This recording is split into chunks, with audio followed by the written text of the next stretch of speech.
Rinolo Giudice, lei è stato uno dei sostenitori e promotori per il problema dell'acqua, per la soluzione del problema idrico qui a Canicattì, un problema che ancora non cenna a una soluzione. Come mai? Intanto è una serata piacevole, quindi disturbarla con questo argomento certamente non è piacevole, però purtroppo anche in un momento piacevole come questo bisogna ricordare che in questo momento a Canicattì c'è tanta gente che ha gravi difficoltà con l'approvvigionamento idrico.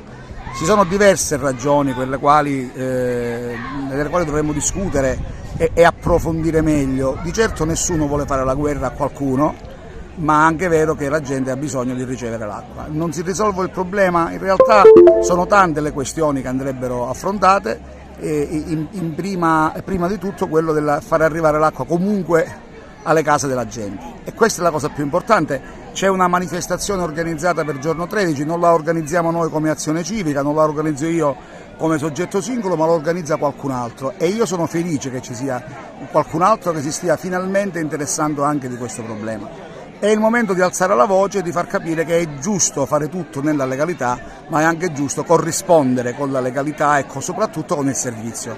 E allora bando, a tutti quelli che sono